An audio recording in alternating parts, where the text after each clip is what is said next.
Welcome to the HCI family of podcasts. We're your source for personal, professional, and organizational growth and development.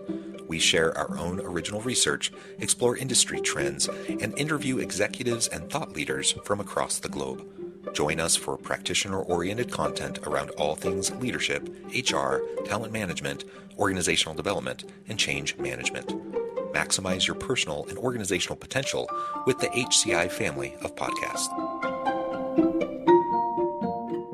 Matt Deatley, welcome to the conversation today. Hey, John, thanks. Thanks for having me. It is a real pleasure to be with you. You're joining us from Pittsburgh. I'm south of Salt Lake City in Utah. And today we're going to be talking about the recent Wong Duty report, which unveils hidden tensions between U.S. employers and employees and identifies solutions to overcome them. It'll be really interesting to dig into that report. And you're going to talk to us a little bit more about Wong Duty along the way and even talk about the name a little bit. I just found that to be an interesting name as we were talking in the pre-interview. You'll explain a little bit more about that too as we get going. But as we get started, I wanted to share your bio with everybody. Throughout a career spanning management consulting, agency strategy, and digital strategy at a major tech firm, Matthew Deatley has developed a multifaceted approach to helping brands achieve profitable growth through innovative products, services, and experiences. His diverse background has equipped him with expertise across digital transformation, product innovation, customer experience, and growth strategy. His methodology centers on human centricity and mutual value creation, consistently asking, who is the target audience? How can we create value for them? How do we ensure profitability and sustainability? This philosophy has proven effective across varied industries, geographies, and contexts. Beyond professional pursuits, Deatley thrives on collaborative problem solving with passionate teams. Personal time is spent playing games and exploring parks with his young daughter, hitting the golf course, ski slopes, and following basketball. And I could say a lot more about Matt's background and accomplishments, but I'm going to pause there. Matt, anything you would like to highlight before we dive on in? Boy, that's a very comprehensive bio. I think the team did a really nice job putting that together. I guess the color I'd add is that these days at Wong Duty, I head up our employee experience capability area. And when I talk about employee experience, I'm not an HR leader at our company. I don't oversee our employee experience, but rather I lead the practice that helps consult for our clients on theirs. And that's really, I guess it's applying all the things you just said, but inwardly to our clients' workforce. We work with a lot of clients that are going through big business digital transformations, and there's often little consideration given to the employee's perspective and changes like that. And so we really help those orgs ask and answer questions around, what tools or capabilities or experiences can we give employees to help them through what can be a pretty tumultuous change. Yeah, absolutely. Absolutely. So that's fantastic. As we dive into this report, maybe start by just explaining a little bit about Wong Duty and the Yeah. name and the company. You've already explained a little bit, but go into that a little bit more. Yeah. Wong Duty, fun name, and always a good icebreaker in conversations like this. So we were founded 30 odd years ago as an ad agency. And like any good ad agency of that era, our name is just a mashup of our founders' last names. So having a guy whose last name is Wong and a guy whose last name is Duty yielded us a pretty interesting and memorable name for our agency. And I guess since then, we have a long history of, creative campaign work and branding and product design. And like it came up in my bio, it's all sort of united by this idea. Like, let's understand people. What do they think? What do they want? And how can we help give that to them? And then, 7, 8 years ago, Wong Duty was acquired by Infosys, and that's given us sort of a huge technical capability. And it exposed us to a lot of sort of back end or workforce transformation programs. And so I saw that as a great opportunity. How can we bring our customer experience practice and apply those same skills and techniques to employee experience? And, what started with like a human-centered product design for employees has sort of evolved into a whole practice area. And I guess ultimately that's what led us to this research. Yeah, awesome. Well, thank you for the background. Let's dive on into this current project and describe for us a little bit what went into this research report. Yeah. So, I mean, in any given year, just through like the course of our work, we talk to, I mean, hundreds of employees or leaders, Hmm. to Hmm. help improve their business. And I'd say over the last couple of years, we just started to feel a shift in the behavior, the mindset of workers. And I mean, at a high level, it just felt like there was more tension than we were used to seeing. Yeah. And we wanted to understand that better, right? It's, yeah, I think the phrase I hear a lot from people, leaders, is like, we need to know the current moment, what's happening in this current moment, so we can address it. And that's what led to the research study. And look, I know there's a lot of good research out there about employee experience and the workforce. And I don't know. I wake up every morning to two or three emails that tell me about the newest AI research study and how only this brand can help me, avoid that change. Um, but I guess what we wanted to do was just a little deeper investigation of like the human mindset around work. Unfiltered, sort of unbiased, just how do people think and feel at work? No anchoring to AI or hybrid work or post whatever narrative. We just sort of wanted to let people tell us what was on their minds around work. And and so that was it. I mean, we hired a fieldwork partner called Nonfiction Research. They're excellent. And their whole approach is just that. It's really digging into sort of the culture, the mindsets of people, meeting them where they are to really talk to them about what they're thinking and feeling. Mm-hmm. Um, yeah, so that's what led us there. And I think the results are really compelling. Do you just want me to launch into that or? Well, my understanding, the name of the report is Cold Work: Hidden Mhm. Tensions of the Modern Workplace. Is that correct? Yeah, yeah. Yeah, so that's a interesting name. Why cold work? That's an interesting framing. Yeah. And if you give me a little runway to explain it, I can build up to it. I think it's helpful. But, Yeah, absolutely. you know, in the research, I'd say there were two high level learnings that really stood out to me. And the first was that workers told us that, like, this moment in the history of work just feels unique to them. Mhm. And I don't know, I think that's kind of profound. I mean, I started my career right before the great financial crisis, and then everything Mhm. from then to now. I mean, we worked through COVID and everything. So, like, it's not like there haven't been big moments recently in Right. work. Yeah. Um, but most people, I think it's like 87% of workers we talked to in the study told us that now feels particularly unique. And it's some mixture of economic instability or AI uncertainty or political tension, Yeah. and one that was sort of like the aggregation of all of those stressors are just causing fatigue among people in and out of work, and they're sort of carrying that with them to the workplace. And that's the second big learning, is that it's manifesting as these hidden tensions in the workplace. It's not a loud conflict, but like a quiet disengagement. And some of the stats, I think it was 62% of employees and 49% of employers claim that they're doing these hidden behaviors that sort of secretly punish the other side. Hmm.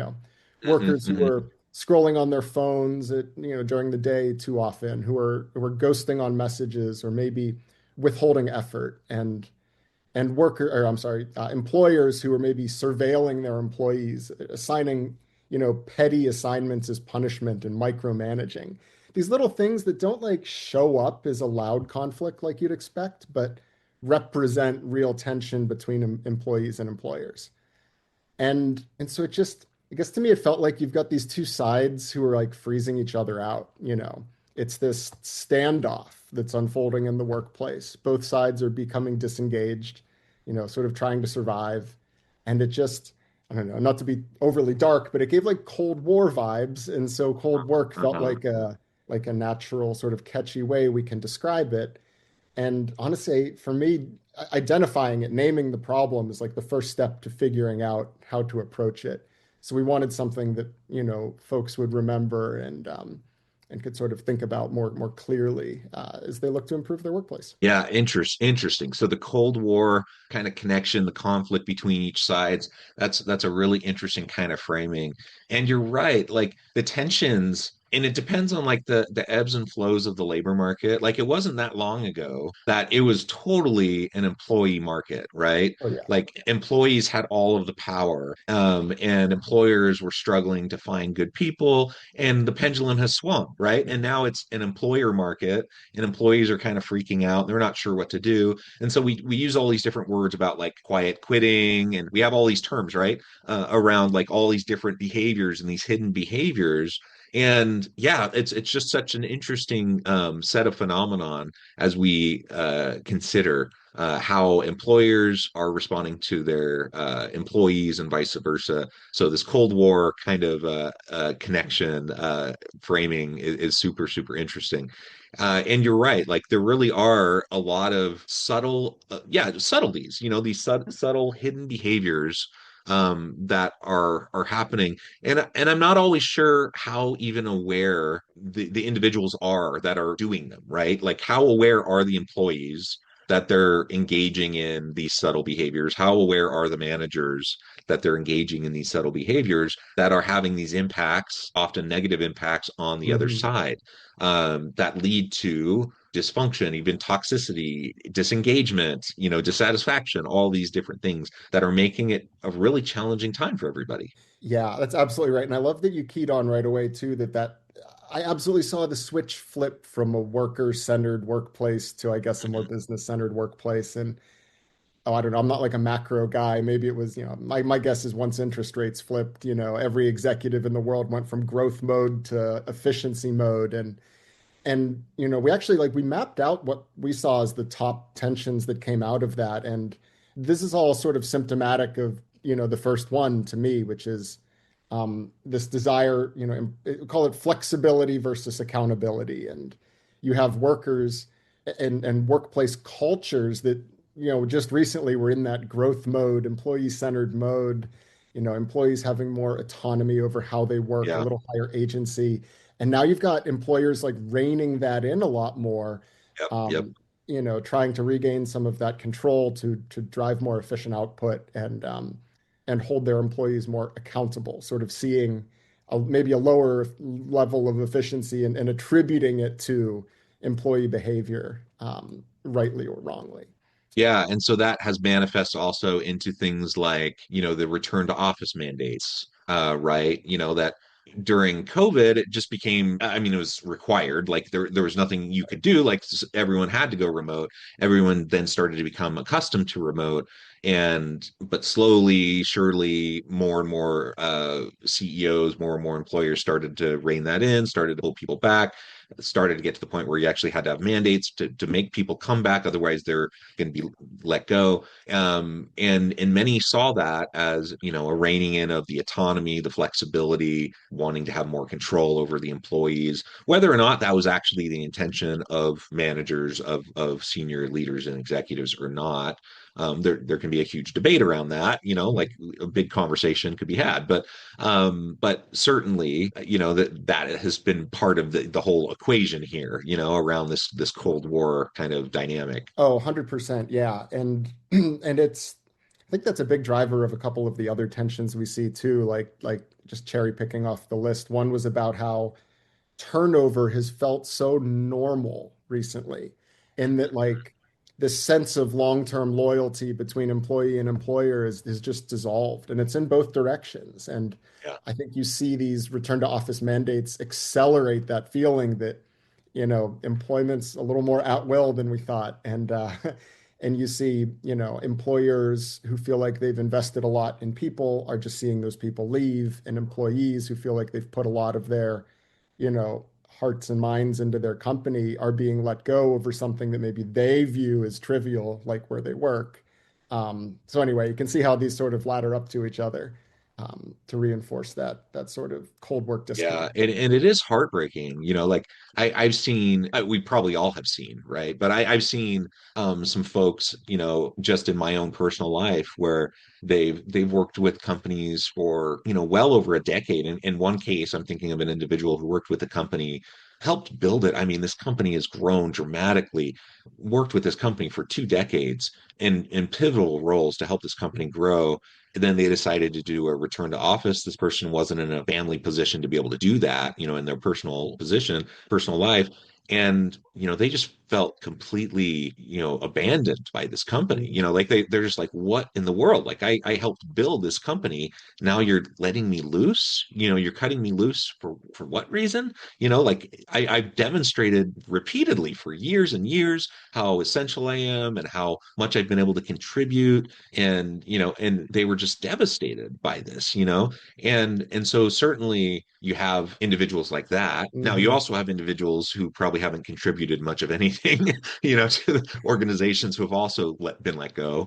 And yeah, it's just so hard. The whole psychological contract of work between employer and employee and Yeah. that loyalty piece has so dramatically shifted to the point now where, yeah, it's hard because I like personally, just myself, I like to think of myself as someone who has commitment and loyalty to an organization, to a job. If I'm going to go work somewhere, I'm going to give it my all. I'm going to be committed to them, and I'm going to do my very best work. And I want to at least act as though I'm going to be there for a long time. But I also know in the current environment that we're in, I know that like I literally could be cut loose at any moment, right? And it has absolutely nothing to do with my performance either. Like it could be totally large macro things that have nothing to do with me, have nothing to do with my performance.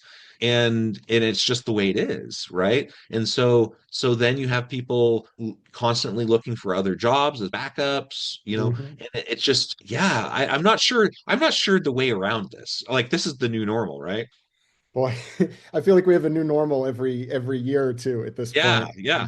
Yeah, I'm not sure either, and I feel for your friend, and I think I share your perspective on this too. I've been a remote employee for going on a decade now, and I certainly have my head over my shoulder sometime thinking, well, if there's a return to office, I don't have an office here. But I try and put the work in the way you described, and find ways to add value as I can. But and I guess that leads me to another point too, and I don't know if this is part of the new normal or not, but folks shared with us that the sense of like lack of recognition or maybe like lack of meaning in work that they used to find that they're just not getting anymore. Mm, And I don't know if it's the system or the people, but it's this idea that we're rewarding like efficiency and output over humanity at this point. And so you've got workers in these situations like you just described who have put their heart and soul into growing and building this thing, but the macro condition says that it's not right for them, or the work wasn't as efficient, or there's no dollars this year for a reward, or to send you to the conference that you wanted to go to. So people just sort of are feeling underappreciated, and the other word we heard a lot was invisible. I'm just, mm. what's the old, faceless cog in a corporate machine or something. People are feeling a little more replaceable than ever.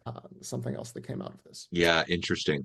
That replaceable piece, and I wonder how much of that has to do with this psychological contract breakdown, the loyalty piece that you said. And I wonder how much of it has to do with like fears around automation displacement, with like AI, robotics, just disruptive technological displacement, because that seems to be so pervasive, Hmm. just in the zeitgeist right now. Like it just seems like so many people are afraid of layoffs because it's like almost a day doesn't go by that you turn on the news and some big company is laying off thousands of employees. Oh yeah, it's heartbreaking. And on the flip side, it's interesting too. We captured the data point. It was 93% of workers aren't very satisfied with how their company has rolled out AI capabilities. Like 93%? I don't know. That sort of blew my mind a little bit. And I mean, that's virtually everybody, right? yeah, it's virtually everybody. The seven must be the companies that are actually building the AI tools that the 93% aren't interested in using. But it's or the executives who were like like who wanted the rollout, right? So they said it went great, and then everyone else said it went hmm bad. hmm Well, you hear the stories like people told us, oh, my boss just said, go figure out how to use AI. I saw this thing on TV during the Masters. Can you do this? And it's like Hmm. That's all you're giving me? You saw a thing on an ad on TV and you're telling me to go build it for our company? Uh, sure, can I have the resources, the training, the like infrastructure to do it? And there just doesn't seem to be a lot of that top-down support, I guess, that we heard employees are looking for as they're looking to train up and build some of these new capabilities. And that was, I think, the big driver behind some of that 93% is just like lack of support structure to make it happen. Um, Yeah. and I guess personally, I don't think it helps that the first few things that we tried to take away from people are sort of creative endeavors. I Mm. appreciate that, these tools are making me a little more efficient, but no replacement for good art and good writing and good communication between people. And we heard a lot of that too. Yeah, for sure. Well, maybe the last quick question, and I know at the time I'm going to have to let you go here in a minute, but the research highlights of roadmap, a clear roadmap for businesses to bridge the gap, between this divide, this tension. Maybe walk through that with us a little bit, how to build a more productive, human-centered workplace. Yeah, and well, I'd say maybe there isn't any one roadmap, like no like cold work silver bullet, so to speak. But Sure, sure. it's company by company, sort of being able to step back and say like, hey, this is happening. Let's like acknowledge the problem and let's be real deliberate about how we approach it. Just like any capability at a company, thawing cold work, creating a great employee experience doesn't just happen. You have to invest in it, you have to build it, you have to nurture it. And I'm even saying like invest probably gives executives pause, but I don't think it's a big dollar investment. It's just being intentional about what you do. And one of the ways we found is most effective is building this capability we'll call organizational resilience, right? Being Mhm. able to anticipate disruption, respond with care, and like repair those tensions really quickly. And even to expand on the definition a little bit, I think, we think about change at work as like a new, I don't know, a new tool that we have to use, a new platform that we've put in, a new setting in the video conference chat that we're trying to use and figure out as we get started here. But like, I think there's so many things that are affecting people in and out of work that they carry with them into work. All the things from the beginning of the call, the cultural pressures, the macroeconomic pressures, I think that affects how people show up to work. And so, if we broaden our definition a little bit about what it means to be resilient to tensions at work, I think it lets us address some of these broader concerns that people might have. And just to steal one more data point from our study, 55% of workers say that they have tensions at work that just go unrepaired or ignored. Mm. And 64% say that they just see like performative fixes instead of real action. The proverbial put a poster on the wall or throw a pizza party rather than actually addressing core underlying, challenges that they face in the workplace. And so, we say that, you need to build resilience into the culture of your workplace. And that's, looking at we have 6 points, right? One is leadership. How do your leaders sort of set the vision and model that resilience? Do they have processes in place to anticipate tensions and change that are coming and get ahead of them? Managers, like people leaders, how are they supporting and guiding and enabling teams through disruptive moments? How do your employee communications explain change and build trust? Do you have training, not just a link to a how-to document, but like practical learning experiences that help people grow? Do you have, technology and information that helps support people, or is your tech a blocker? And lastly, the sixth is, and maybe for me most important is the voice of the employee. Are you capturing feedback? Are you acting upon that feedback? Are you making it clear that you've captured and acted upon the feedback, and so on and so forth? So maybe I'll pause there. Yeah, I think the roadmap I'd suggest, just to recap, is be deliberate about approaching cold work, and consider building these corporate muscles of resilience to help your workforce navigate through that. I love that. Resilience, building resilience capabilities, just being intentional. I mean, that maybe that sounds obvious. It's not easy. It's hard to do. But it goes a long, long way. Well, Matt, this has just been a really great conversation. Again, I know at the time I need to let you go, but before we wrap up, I just want to give you a chance to share with the audience how they can connect with you, find out more about your work, your team, where they can find the report, and then give us a final word for today. Yeah, no, thanks, John. I appreciate it. And this was fun, and I feel like we barely scratched the surface of the insights from the research and some of the tactics we've learned. So I'd welcome all of the audience, come check us out at wongduty.com or wongduty.com/cold work. And you'll find, a couple articles that I've written about this. You'll find the full research report. A lot of good insights there. And I always welcome conversation on LinkedIn. So would love it if folks would reach out to me there and yeah, can continue that conversation.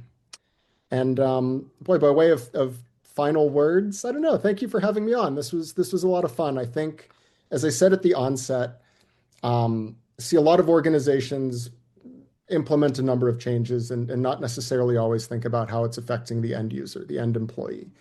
And I just encourage everyone to maybe take a step back and consider that. Talk to your people, listen to what they're thinking and feeling, and make sure we're accounting for that as we imagine their own sort of future at work. Yeah, love it. Matt, thank you so much. It's been a pleasure. I encourage the audience to reach out, to get connected, find out more about what Matt and his team can do for you. Check out the full report.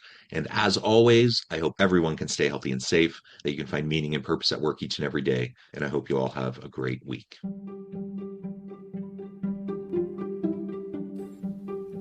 Thanks for joining us for this episode of the podcast. We hope you stay healthy and safe, and please join us again soon.